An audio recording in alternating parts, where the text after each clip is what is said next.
Bismillahirrahmanirrahim. Assalamualaikum warahmatullahi wabarakatuh. Teman-teman, alhamdulillah wassalatu wassalamu ala rasulillah wa ala alihi wa sahbihi wa mawala. Insyaallah pada kesempatan yang berbahagia ini saya akan mengulas tentang tokoh yang cukup populer dan masyhur di kalangan umat Islam bahkan dunia. Beliau adalah yang digelari dengan Nasirus Sunnah wal Hadis.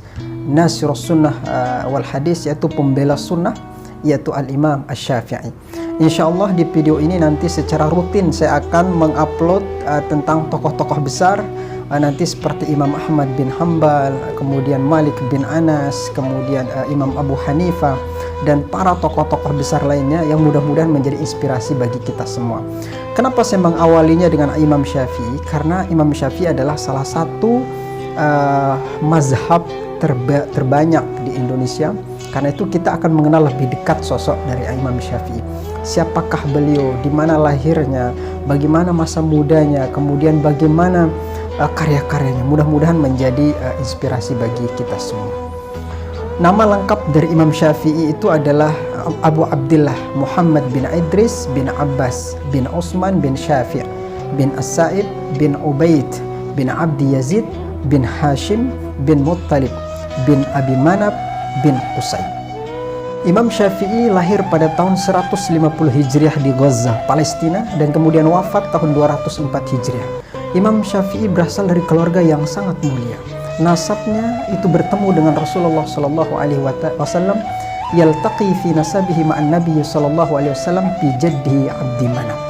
Jadi nasabnya itu bertemu dengan Nabi Shallallahu Alaihi Wasallam pada kakeknya, yaitu Abdi Manaf. Jadi nama Nabi Muhammad itu kan Muhammad bin Abdullah bin Abdul Muttalib bin Hashim bin Abdi Manaf. Sedangkan Imam Syafi'i tadi bertemunya dengan Nabi Shallallahu Alaihi Wasallam itu adalah di Abdi Manaf. Sejak dulu Nabi Shallallahu Alaihi Wasallam sudah pernah mengatakan di dalam hadisnya, alimu Quraisy yamla'u tibaqal ardi ilma. Akan muncul seorang alim dari Quraisy, akan muncul seorang alim dari Quraisy, dia akan penuhi lapisan bumi ini dengan ilmu. Begitu kata Nabi Shallallahu Alaihi Wasallam, yang dimana nanti yang dimaksud itu adalah Al-Imam Asy-Syafi'i. Dan benar, sejak kecil Imam Syafi'i sudah menunjukkan bahwa dirinya adalah calon dan tokoh ulama besar dunia. Bayangkan pada usia 7 tahun, kalau kita di Indonesia mungkin anak yang baru masuk SD sudah hafal Al-Quran beserta maknanya, menguasai ilmu tafsir dan ulumul Quran. Kalau kita atau mungkin saya, ilmu tafsir saja baru mulai saya belajar ketika masuk SMA atau perkuliahan, itu pun belum saya kuasai. Bayangkan ini anak usia 7 tahun. Tidak hanya 7 tahun, dikatakan ketika usia 10 tahun Imam Syafi'i itu tidak hanya Al-Quran tetapi menghafal kitab Al-Muwatta, karya dari Imam Malik, seorang ulama besar pada masa itu, ahlul hadis. Jadi ia menghafalnya sebelum bertemu dengan Imam Malik. Makanya diceritakan oleh Imam Baihaqi ketika pertama kali bertemu dengan Imam Malik, yang menyampaikan hafalan kitab itu dan membuat Imam Malik terkaget dan takjub dengan hafalan dari Imam Syafi'i. Imam Syafi'i diceritakan yang pertama kali dikuasai adalah Al-Quran dan bahasa, hingga beliau dikenal sebagai ahli dan pakar bahasa Arab, Al-Imam fi lughah. Ia belajar bahasa dengan Qaum Hudzail yang sangat terkenal kefasihan bahasa Arabnya. Kemudian lalu ia belajar ilmu fikih di Mekah dengan seorang ulama besar yang bernama Imam Muslim bin Khalid Az-Zanji yang wafat tahun 180 Hijriah. Hingga karena kefakihannya Imam Syafi'i diizinkan berfatwa pada usia muda. Gurunya yang ada di Mekah ini sampai-sampai kemudian mengatakan, ilmu saya sudah habis untuk memberikan kepada Imam Syafi'i. Bayangkan, rasanya tidak ada sekarang seorang guru yang menyampaikan kepada muridnya, ilmu saya sudah habis. Kemudian rasa-rasanya gurunya itu sudah habis apa yang disampaikan kepada Imam Syafi'i. Kemudian Imam Syafi'i disuruh belajar lagi ke tempat lain.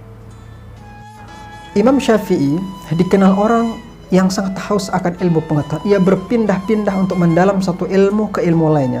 Setelah selesai di Mekah, beliau pindah ke Madinah. Di sanalah ia belajar ilmu hadis, dan di sana pula Imam Syafi'i itu berjumpaannya dengan Imam Malik bin Anas yang dikenal sebagai pendiri mazhab Maliki.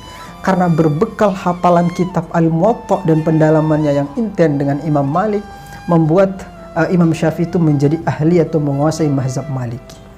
Tidak hanya itu, setelah itu ia pergi lagi ke Irak. Di Irak ia belajar dengan seorang ulama besar bermazhab Hanafi, yaitu Imam Muhammad bin Hasan Asy-Syaibani yang wafat tahun 189 Hijriah. Yang konon nanti kisahnya bahwa gurunya inilah Al-Imam Imam Muhammad bin Hasan Asy-Syaibani inilah yang nanti membela dari Imam Syafi'i ketika difitnah sebagai pengikut Syiah. Ketika belajar sama beliau, kemudian ia menguasai mazhab Hanafi, sehingga ia dikenal menguasai dua mazhab besar, yaitu mazhab Maliki dan mazhab Hanafi. Yang satu dikenal dengan ahli hadis, yang satu dikenal dengan ahlur ra'i. Setelah di Irak, Imam Syafi'i pergi belajar lagi ke Yaman. Di sana ia belajar kepada Yahya bin Husain, dan di sanalah Imam Syafi'i diangkat menjadi mufti dan sekretaris negara. Tetapi tadi sudah saya sampaikan bahwa di sanalah beliau dituduh pengikut Syiah, tetapi kemudian ditolong oleh gurunya yaitu Muhammad bin Hasan Asy-Syaibani dan tidak terbukti sebagai pengikut Syiah. Dari Yaman kemudian Imam Syafi'i kembali di Mekah. Di Mekah ia mengajar dan menjadi ulama besar, dan di Mekah lah kemudian awal mula menulis kitab usul fiqih. Dan kembali lagi ke Irak untuk meresmikan dan mendirikan mazhab baru. Ia menyusun kitab usul fiqih yang dikenal dengan kitab Ar-Risalah dan kitab fikih yang dikenal dengan Al-Hujjah di Irak. Menurut Dr. Abdurrahman di dalam kitab Tarikh Usul Fiqih, Imam Syafi'i menulis pertama kali kitab Ar-Risalah di kota Mekah. Ada yang mengatakan di Irak. Atas permintaan Abdurrahman bin Mahdi. Saking kagumnya atas karya tersebut, Abdurrahman bin Mahdi berkata, "Aku tak akan pernah sholat kecuali di dalamnya akan selalu mendoakan Asy-Syafi'i. Sungguh ia adalah pemuda yang sangat jenius." Murid beliau yang menjadi ulama besar yang belajar kepadanya di Irak yaitu ada namanya Imam Ahmad bin Hanbal, yang kemudian pendiri mazhab Hambali. Ada Imam Az-Za'farani, Imam Al-Karabisi, dan Imam Abu Thawr. Setelah Imam Syafi'i selesai di Irak, Imam Syafi'i kembali ke Mesir. Kalau nggak salah pada tahun 199 Hijriah di Mesir, Imam Syafi'i merubah beberapa pendapatnya yang beliau ucapkan di Irak. Makanya ada namanya Qaul Qadim dan Qaul Jadid. Selama kurang lebih 4 tahun di Mesir, Imam Syafi'i mengarang kitab Al-Um.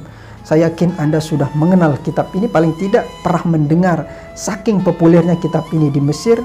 Kemudian di Mesir Imam Syafi'i memiliki murid, ada namanya Imam Al-Buaiti, Al-Imam Al-Muzani, Imam Rabi Al-Muradi, Imam Rabi Al-Jaizi, dan hingga akhirnya Imam Syafi'i wafat di Mesir. Kata Imam Nawawi, Imam Syafi'i wafat pada malam Jumat akhir bulan Rajab tahun 204 Hijriah pada usia 54 tahun. Dan kemudian dimakamkan di Mesir pada hari Jumat setelah waktu asar. Semoga suatu saat kita bisa ziarah ke makamnya Imam Syafi'i.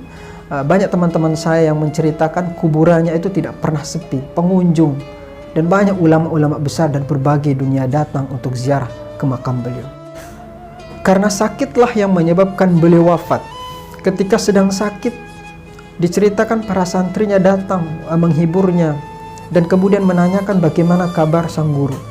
Lalu Imam Syafi'i berkata kepada para santrinya, "Aku merasa bahwa aku sedang bepergian jauh meninggalkan dunia, jauh dari saudara-saudara, meminum secangkir kematian dan mendekati Allah yang agung. Demi Allah," kata Imam Syafi'i, "aku tidak tahu apakah diriku akan ke surga sehingga dengan itu aku akan bersyukur karenanya, atau sebaliknya, aku akan pergi ke neraka sehingga aku harus bersedih." Bayangkan, seorang Imam Syafi'i itu masih memikirkan bagaimana menghadap Allah, apakah diridhoi apa tidak. Bagaimana dengan kita yang tidak ada apa-apanya dibandingkan dengan Imam Syafi'i, tidak ada bandingnya dengan karya dan amalnya. Nah, kemudian terkait dengan keahlian. Tadi sudah saya sampaikan perjalanan panjang ke berbagai negeri dan penguasaan berbagai ilmu. Hingga Imam Syafi'i kemudian dikenal menjadi seorang mujtahid mutlak, imam fikih, imam hadis dan usul. Kata Imam Ahmad bin Hanbal, Imam Syafi'i itu adalah orang yang paling faqih dalam Al-Quran dan Sunnah. Bahkan kata Tosi Al-Qubri di dalam kitab Miftahus Sa'adah mengatakan, tak seorang pun yang pernah memegang pena dan tinta ilmu, melainkan Allah memberinya di leher Syafi'i. Menariknya lagi, teman-teman, dari sosok Imam Syafi'i adalah selain alim, faqih, dan mengarang ratusan kitab. Kata Al-Marwazi bahkan lebih dari 113 kitab yang ditulisnya. Dan ada yang mengatakan kitab yang paling populer adalah kitab Imam Syafi'i juga dikenal, selain beliau seorang alim dan banyak mengarang kitab, beliau juga dikenal seorang ulama memiliki akhlak yang tinggi. Beliau adalah sosok yang zuhud, wara, takwa, dermawan. Hal ini sangat langka sekali, apalagi mungkin kalau kita dewasa ini, yang alim, yang saleh, tapi kemudian memiliki akhlak yang bagus. Karena itu benar seperti yang ditulis oleh guru saya Muhammad Quraish Shihab, sampai dijadikan judul buku, yang hilang di tengah kita itu adalah akhlak. Mungkin dewasa ini yang pintar dan pandai ceramah itu banyak, tetapi sedikit sekali yang memiliki akhlak yang bagus. Nah, kita kembali kepada Imam Syafi'i. Karya beliau tadi kitab yang sangat populer. Semoga suatu saat saya bisa membuat review tentang kitab beliau itu. Tentu tidak mungkin secara detail, paling tidak cover-covernya, karena kitab itu terdiri atas dan mengupas dan membedah 128 masalah keagamaan. Nah, dari sekian kehidupan yang tadi saya sampaikan, ceritakan tentang sosok dari Imam Syafi'i, tentu dalam waktu yang sangat singkat ini rasanya tidak mungkin saya bisa mengupas lebih dalam dan lebih detail karena waktu dan juga karena ilmu saya yang masih kurang. Tetapi ada beberapa hikmah-hikmah yang bisa kita ambil dari riwayat Al-Imam Asy-Syafi'i. Pertama adalah kegigihan beliau dengan ilmu pengetahuan. Saking cintanya kepada ilmu pengetahuan, bahkan pernah dinasihati oleh gurunya ketika berada di Madinah, ketika bertemu dengan Malik bin Anas. Kata Malik bin Anas setelah beliau mendengar bagaimana setoran hafalan dari Al-Imam Asy-Syafi'i dan juga kekuatan hafalannya, beliau mengatakan, berpesan kepadanya dua hal. Pertama adalah takwa. Ittaqillah, katanya.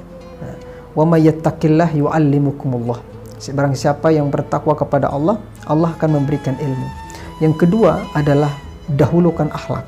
Karena itu kemudian tidak salah kemudian Imam Asy-Syafi'i, selain orang alim, selain orang faqih, beliau adalah seorang yang zuhud, wara, kemudian memiliki akhlak yang sangat luar biasa, akhlak yang tinggi. Nah, itu hikmah yang pertama adalah beliau seorang pelajar yang sangat luar biasa. Yang kedua, sosok dari Imam Syafi'i itu adalah seorang yang produktif. Banyak sekali seperti kata Al-Imam Al-Marwazi tadi, 113 kitab yang ditulis oleh Imam Syafi'i. Mudah-mudahan dalam video yang singkat ini kita setidaknya mengenal sedikit tentang sosok dari Al-Imam Asy-Syafi'i rahimahullah. Semoga